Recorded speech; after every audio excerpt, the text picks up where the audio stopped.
Bien, para empezar la charla, tenemos que conocer lo que es un Clinical Decision Support dentro de lo que son los sistemas de información en salud. Se fueron desarrollando tecnologías que favorecen el registro y el almacenamiento de los datos, pero una de las razones principales de ser de los SIS es marcar la diferencia entre lo que puede ser pasar solamente de registro en papel a registrar en una computadora. Esta diferencia la marcan muchas tecnologías, una de ellas son los Clinical Decision Support, que según la definición de la AMIA son los IDC proveen un conocimiento específico al personal asistencial o a los pacientes o al personal de soporte de salud, filtrada de una manera inteligente y presentada en el momento apropiado para mejorar la salud de los pacientes. ¿Qué queremos decir con esto? Que cuando los profesionales de la salud están realizando acciones dentro de lo que puede ser una historia clínica, los Clinical Decision Support le tienen que dar en el momento adecuado información de conocimiento médico o clínico al profesional de salud o al paciente o al personal de soporte de salud para que tome mejores decisiones que puedan mejorar la salud de los pacientes. ¿Cómo se componen los Clinical Decision Support? Bueno, lo primero que tenemos acá y que no vemos son el trigger, o sea, lo que va a desencadenar ese Clinical Decision Support. Puede ser, por ejemplo, la prescripción de un medicamento, puede darse cada tanto tiempo, puede ser con el registro de un problema de salud, cuando se inicia una consulta, cuando se inicia una consulta médica. Eso es una de las cosas que hay que definir cuando se piensa un CDSS. Después tenemos los inputs, que es toda la información que tenemos en la historia clínica o en el SIS, que es información del paciente, como puede ser el sexo, la edad, la lista de problemas, los fármacos que consume, resultados de laboratorio y un sinfín de inputs que puede haber. Por otro lado, tenemos el conocimiento, que es la información del campo que vamos a desarrollar ese CDSS, como puede ser medicamentos u otros CDSS, y un motor de reglas, que lo que va a hacer es comparar la información del paciente, lo que serían los inputs, con la base de conocimiento para generar un conocimiento específico para ese paciente que se va a brindar al profesional de la salud o a la persona que esté del otro en la pantalla como los outputs que van a comunicarle en el entorno donde está realizando la acción al profesional de salud una información que va a mejorar la toma de decisiones de esa persona. Como por ejemplo, si tenemos el ejemplo de los medicamentos, el trigger podría ser la prescripción de un medicamento, se podría tener la información de que dos medicamentos interaccionan. Si dentro de los inputs para ese paciente existen esos dos medicamentos, se va a dar una alerta de que hay una posible interacción de medicamentos en la prescripción que se está dando, y el profesional de la salud tiene que evaluar si los riesgos superan los beneficios para esa prescripción. Posteriormente tenemos que ver, nuestra base de conocimiento está basada en una ontología. Las ontologías son una forma que tienen las ciencias informáticas y de la comunicación de representar el mundo natural. Es una representación que intenta ser lo más formal y explícita y compartida del entorno natural, como por ejemplo una ontología que seguramente la mayoría de las personas que trabajamos en salud y en informática en salud conocemos, puede hacer SNOMED-CT, que representa distintas áreas de lo que puede ser la terminología médica. Por un lado, las características de la ontología, que pueden ser procesables por sistemas de información. Los conceptos están definidos de forma clara y explícita. Por ejemplo, podemos pensar en un BTM y pensar por ejemplo, el ibuprofeno 400 comprimidos. 400 miligramos comprimidos. Tenemos un concepto que es ese, que es un medicamento, que es un BTM, y tenemos tiene una sustancia, que es ibuprofeno, que tiene una cantidad definida de miligramos, que tiene una cantidad definida que es 400, que tiene una unidad, ese número que son los miligramos, y que viene en un formato de forma farmacéutica comprimidos. Por ejemplo, acá, para que veamos, tenemos un ejemplo de así una ontología para entender más fácil lo que es, tenemos las clases, que podría ser la clase pacientes, donde tenemos a los distintos pacientes, las clases pueden estar relacionadas con propiedades con otras clases. Por ejemplo, esta puede ser la clase de medicamentos que tenemos en anapril e insulina, y puede un paciente tener prescrito un medicamento, y con eso, eso sería más o menos lo que es una ontología. Es una forma que nos permite definir los distintos conceptos que tenemos dentro de la salud a un lenguaje que puede entender un sistema de información. Posteriormente, con estas dos cosas, nosotros desarrollamos lo que es Ontofarma. Ontofarma es un sistema de soporte a las decisiones que tiene una base de conocimiento basada en ontologías. Dentro de los inputs que tenemos, nosotros tenemos como sistema operativo dentro del Hospital Clínic de Barcelona ASAP, y tenemos distintos inputs que entran cada vez que se prescribe un medicamento o se llama a Ontofarma de manera manual. Dentro de Ontofarma nosotros tomamos distintas fuentes de información, como puede ser para los medicamentos, tomamos toda la fuente de información, lo que sería la Agencia Nacional de Medicamentos de España, que tiene definido todos los medicamentos del Vademecum de España que se pueden indicar en España. Por otro lado tenemos el sistema de Salud de Cataluña, que tiene definidos algunas reglas, y nosotros tomamos algunas reglas de ellos y las transformamos en ontologías para Ontofarma. Y después tenemos otra fuente de información que eran los comités editoriales, que nos permitieron definir el caso de uso que, por ejemplo, venimos a presentar hoy. La base de conocimiento y después el motor de reglas que tiene Ontofarma, que es a través de consultas SparkQL, ya que es una ontología, y se combinan los datos del paciente que vienen de SAP con el conocimiento de Ontofarma y da distintas alertas. En este caso, las alertas que teníamos antes de crear este caso de uso eran fármaco-fármaco, dosis máxima, fármaco-alergia y ajuste renal. Ontofarma lleva varios años de desarrollo, desde que se pensó y se ideó la idea, hasta que logramos distintas fases, hasta la implementación en julio del 2020. Después extendimos con nuevos casos de uso, que es esto que venimos a presentar entre el 2020, en el 2022. Y ahora estamos trabajando en el mercado C, porque la idea es comercializar este producto hacia otros hospitales que no sean solamente el Hospital Clínic. Bueno, ahora un poco más centrados en lo que ya explicamos, una base de lo que es Ontofarma, un poco más centrado a lo que es el caso de uso que definimos nuevo para Ontofarma, que es paciente crónico. Tenemos que, con el avance de la medicina y las mejores en la calidad en la calidad de vida de las personas, hay un aumento en la expectativa de vida. Al tener más años, las personas desarrollan una mayor prevalencia de enfermedades crónicas.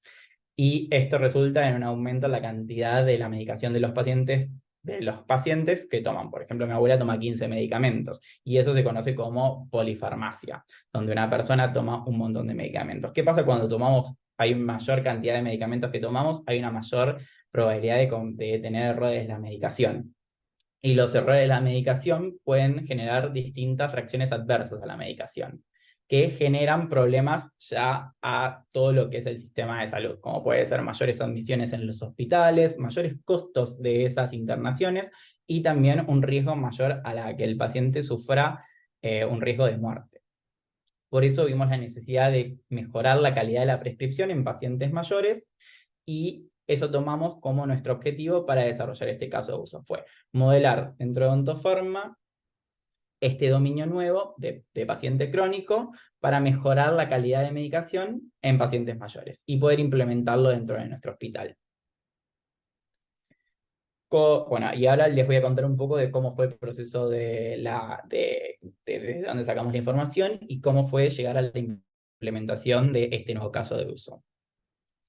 A través de un grupo, el comité editorial para abordar esto fue conformado por geriatras y farmacéuticos clínicos que pertenecían al C3RG, que es un grupo de Cataluña para las enfermedades crónicas, y este grupo definió 3 papers que nos podían servir para mejorar lo que es la calidad de prescripción de las indicaciones en pacientes mayores. El primer paper habla de la complejidad de del régimen de medicación que está tomando. O sea, si yo tomo un montón de medicamentos, va a sumar la complejidad de esos medicamentos que tomo y yo puedo abandonar algún medicamento. Después está la carga anticolinérgica y sedativa, que es algo muy común en adultos mayores. Y el siguiente es una forma de trigger tools que ante un parámetro de laboratorio o algún otro indicio clínico nos permiten prever que ese paciente puede estar desarrollando una reacción adversa a medicamentos. Bien, el primero, que es el Medication Regime Complex Index, es: los tratamientos médicos complejos son un desafío para los pacientes y ponen en juego, como ya les dije, la adherencia y la seguridad de estos. Si un paciente toma muchos medicamentos, es más fácil que abandone uno. El MRCI es una herramienta que usa una escala que nos permite medir la complejidad de este tratamiento. Y está bastante probado que ante un aumento en la complejidad del tratamiento, hay una menor adherencia y seguridad. Y cuenta con 65 ítems que evalúan para cada prescripción la forma farmacéutica, la frecuencia y las instrucciones de toma. Está dividido en 3 secciones, la A, la B y la C. La A habla de la forma farmacéutica y las rutas de administración, se toma como basal el comprimido, que tiene una complejidad de 1, y después, por ejemplo, una nebulización puede tener una complejidad de 5, o un spray nasal de 2. Después tenemos la sección B, que habla de la frecuencia, que se toma como un nivel basal una vez al día, sin ninguna indicación horaria, y tiene un nivel de 1, después, por ejemplo, 3 veces al día tiene un score de 3, si está arreglado cada tanta cantidad de horas, tiene un score de 3,5 porque se le suma un poco de complejidad, no son 3 veces al día, son cada 8 horas. Bien, y después suma la sección C, que son instrucciones adicionales, como puede ser partir un comprimido, una escala de insulina según cuánta la ingesta que tuvimos, o que se tome fuera con las comidas después. Esas son todas cosas que aumentan la complejidad. El próximo paper que tratamos era la carga anticolinérgica y sedativa, que se define como el efecto acumulado de tomar uno o más medicamentos que son capaces de causar un efecto adverso anticolinérgico. La toxicidad anticolinérgica es un problema común en pacientes mayores y que puede tener distintas manifestaciones, tanto periféricas, como puede ser la retención urinaria, estreñimiento, la disminución de secreciones, y manifestaciones centrales, como puede ser delirio, trastornos cognitivos o trastornos funcionales. El paper que nosotros tratamos tiene el Drugs Burden Index, que nos permite hacer una sumatoria de todas las dosis que toman esos pacientes y posteriormente divide por la dosis mínima recomendada y hace una sumatoria de todas esas dosis. Y a través de marcar un nivel de corte, decimos, este paciente, a la sumatoria de toda la medicación que está tomando, puede sufrir o no tiene un alto índice de probabilidad de tener una toxicidad anticolinérgica. El paper tenía 156 drogas, que tenía una dosis mínima y asociada a su vía de administración y su código ATC. Y posteriormente tenemos los trigger tools, el paper que tratamos. Primero, que es un trigger tool, son señales, ocurrencias, un aviso que con frecuencia se asocia con uno o varios tipos de efectos adversos y son útiles para su detección. Por ejemplo, puede ser cuando nosotros estamos tomando un diurético de asa, y una posible complicación de la toma de un diurético de asa puede ser la hipopotasemia. Y si nosotros tenemos un estudio de laboratorio que nos dice que hay una concentración de potasio menor a un rango que pongamos, como por ejemplo 2,9 miliequivalentes por litro, nosotros podemos asociar que si le seguimos dando diuréticos de asa a ese paciente, va a sufrir un efecto adverso por la toma de ese diurético de asa. Entonces, en el paper que el grupo de trabajo eligió, teníamos medicamentos relacionados de alto riesgo y triggers para detectar posibles RAMs. Esos fueron 51 trigger tools en total, y nosotros tomamos los que estaban relacionados a test de laboratorio. 11 que estaban relacionados a la dosificación de la medicación y 18 a valores de laboratorio alterado, como por ejemplo el caso que mencioné recién del diurético de asa. Bueno, nosotros tenemos toda esta información y ahora lo que teníamos que hacer era pasarlo a Ontopharma.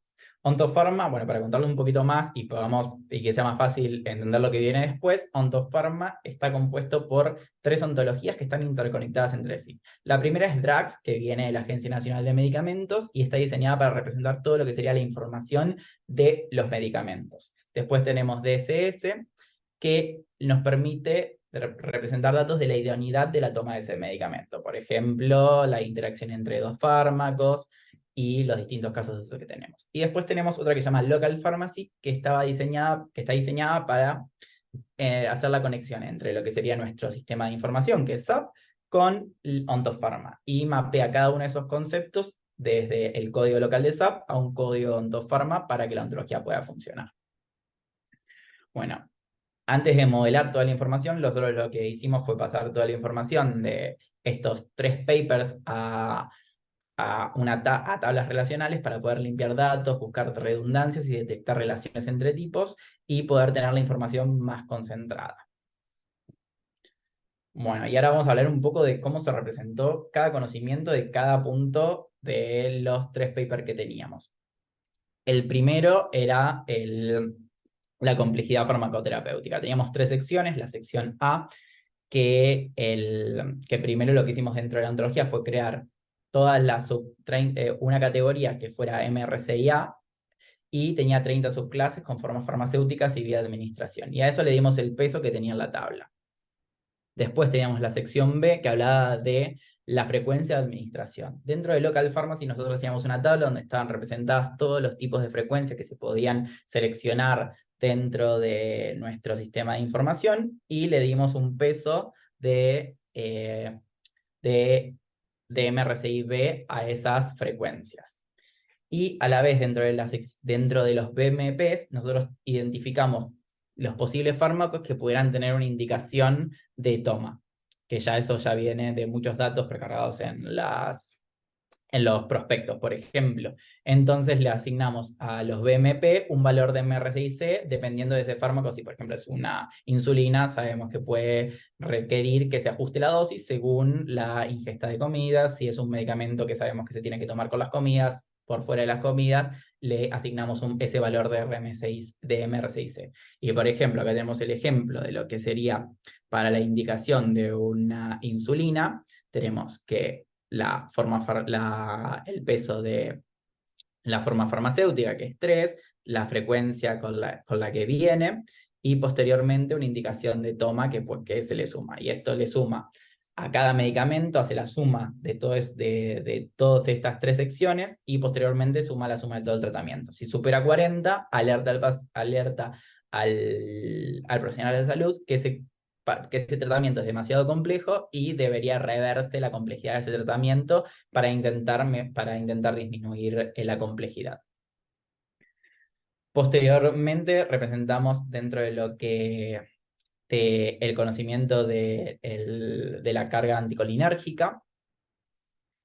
El DBI es una medida relacionada con la dosis de exposición a fármacos anticolinérgicos y sedativos, y creamos el concepto DBI como una subclase de lo que veníamos siendo. Nosotros teníamos en DCS los criterios de adecuación de las drogas.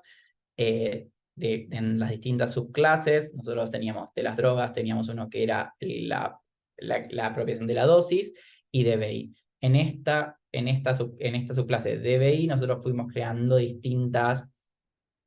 introdujimos una propiedad que fuera MED, que es la dosis mínima, y por ejemplo la unidad de dosis mínima, el ingrediente, la ruta, para representar toda la información que venía en este paper. Posteriormente teníamos los trigger tools, que igualmente dentro de lo que son criterios de apropiación, para la toma de drogas, apropiación de criterios de laboratorio, nosotros creamos trigger tools. En trigger tools tenemos distintos valores que nos permiten alertar ante la toma de un medicamento si hay un parámetro de laboratorio un parámetro de laboratorio alterado. Por ejemplo, en este caso es el metotrexato. El parámetro de laboratorio es la potasemia y la unidad del parámetro, y tenemos un valor de corte máximo y mínimo y una edad restringida entre 65 y 99 años. y le damos, y con esto se crean todos, y cuando, por ejemplo, está por fuera de ese valor y se está dando ese medicamento, le aparece la alerta al profesional de la salud. Bien, y posteriormente, una vez que conceptualizamos todos esos, tuvimos que hacer modificaciones en lo que era nuestra interfaz. Dividimos en dos categorías, medicación global y medicación específica. Medicación global habla del tratamiento en su conjunto, donde pusimos lo que es la complejidad farmacoterapéutica, y le dimos dos opciones para la toma de decisión sobre la alerta. Una es rechazar la alerta y otra es aceptarla. Y le dice que al médico, sin informarle más, que el tratamiento es demasiado complejo y hay un riesgo de adherencia subóptima y peores resultados de salud. Esto fue discutido también con los usuarios finales todo el tiempo, con los geriatras que trabajaban dentro del hospital, para, eh, para, para consensuar cuál era la mejor forma de que ellos pudieran verlas, y también hicimos estudios de usabilidad. A la vez, tenemos sobre la medicación específica, que nos habla de un fármaco en concreto. Tenemos, por ejemplo, en el caso de los trigger tools, acá tenemos que se le está dando digoxina a un paciente que tiene una digoxinemia que está fuera de rango terapéutico. Y el médico tiene la opción de rechazar la alerta, generar una modificación de esa dosis de digoxina, o generar la eliminación de ese medicamento. Posteriormente tenemos, por ejemplo, acá tenemos la carga anticolinérgica, donde vemos que, por ejemplo, alprazolam, la carbamazepina, la fenitoína y la hidroxicina suman todos dentro de este conjunto, van sumando todas las dosis de estos medicamentos, y le avisa al profesional de la salud que hay una elevada carga anticolinérgica que puede traer distintos riesgos, y a la vez tiene la opción de cancelar alguno de los medicamentos que seleccione, modificarlos o rechazar la alerta. ¿Qué resultados tuvimos con la implementación? Bueno, después de la implementación hicimos una evaluación, tuvimos 107 pacientes que entraron dentro del estudio con un rango de edad de 86 años en promedio. Después tenemos pacientes que la mayoría de los pacientes eran mujeres, tuvieron un periodo de internación de 8 días, tomaban en total 15 medicamentos de media, y 96 pacientes tuvieron al menos una alerta dentro de su periodo de internación. Acá en esta tabla vemos que hubo un total de 364 alertas, y tenemos la tasa de aceptación también. Tenemos desglosado para cada tipo de alertas cuáles fueron saliendo. Complejidad farmacoterapéutica salió 68 veces, carga anticolinérgica 231 y trigger tool 65. Y a la vez de este lado tenemos la aceptación que tuvieron, 58% dentro de complejidad farmacoterapéutica, 36 dentro de carga anticolinérgica y 46 de porcentaje de aceptación dentro de Trigger Tools. Bueno, y como para ir concluyendo, nosotros tuvimos dentro de lo que es el enfoque semántico y el uso de OWL, que es el lenguaje que usa la creación de antologías dentro de nuestro sistema, permitió crear una infraestructura que es fácilmente reutilizable, porque nosotros no tuvimos que, por ejemplo, cuando nosotros tenemos un CSS basado en tablas relacionales, nosotros tenemos que crear un montón para crear un nuevo caso de uso, nosotros tenemos que repensar, y tenemos mucho que construir desde cero. Acá lo que nos permitió las ontologías ser mucho más flexibles y eficientes a la hora de afrontar cambios. Por lo tanto, fue fácilmente utilizar lo que ya existía dentro de Ontofarma para la representación de este nuevo caso de uso. Lo vimos así un poco rápido, pero nosotros, para modelar el dominio completo, que eran estos 3 papers que nosotros no teníamos contemplado, y la información ya venía que teníamos previamente estructurada, ya venía del CAT-SALUT y de la Agencia Nacional de Medicamentos, nosotros a esa estructura base que ya habíamos pensado solamente le tuvimos que añadir solamente nuevas 6 clases y 5 propiedades nuevas para representar toda la información que venía de estos 3 papers que no estaban contemplados de un principio. Entonces, eso habla un poco de la plasticidad y lo fácil que es reutilizar una antología. O sea, esta es una forma de hacerlo, y cada persona puede tener una distinta forma de hacerlo, y también nos habla de que, o sea, como habíamos hablado antes, que era una conceptualización entre un grupo de personas. O sea, nosotros cada vez que nos reunimos para crear un nuevo caso de uso o nos viene un nuevo problema, nosotros tenemos varias ideas y vamos descartando y vamos trabajando bastante sobre eso hasta que llegamos a alguna que nos cierra por todos lados. Y eso es lo que permite la ontología, que nosotros podemos pensar, bueno, lo podemos poner acá, allá, en este lugar, y intentamos llegar a la que sea la más eficiente y la más fácil y que no cambie tanto las cosas. Y bueno, eso fue posible, como ya les dije, porque por lo que les dije todo antes. Y por otro lado están las conclusiones que sacamos con el estudio, ya que esto es un paper que tenemos también publicado, que es la polifarmacia en la población de pacientes mayores, plantea desafíos para la prestación de la atención médica debido a las crecientes dificultades para garantizar una prescripción adecuada. Propusimos un enfoque basado en entologías para brindar un apoyo para mejorar la idoneidad de la medicación en pacientes mayores con multimorbilidades de manera escalable, sostenible y reutilizable, como mencionamos antes, por las ontologías. Y Ontofarma ha podido ser implementado en la práctica clínica y generar alertas considerando los siguientes casos de uso que mencionamos anteriormente. O sea, nosotros pudimos llevar desde una idea de 3 papers, pudimos generar dentro de nuestro marco de nuestra herramienta informática, pudimos adecuar esos papers y esas mejoras a un entorno real como es las salas de internación del Hospital Clínic. Y por último, quiero mencionar a todo el equipo que trabaja. Esto, si bien estoy yo presentándolo y también Elena, somos un equipo muy grande, trabaja dentro del equipo. Está Xavier, Santiago, Ray, que fue el impulsor de todo el trabajar con ontología, junto a Elena, que crearon la ontología. Después, desde lo que es el área del medicamento, tenemos a Concha, que siempre está impulsando para generar para generar dentro de lo que es la gobernanza y que esto se pueda implementar en el hospital. Y también tenemos a Jessy, que siempre nos ayuda con todo lo que es el diseño y pensar la ontología. Ella es ingeniera biomédica. Bueno, muchas gracias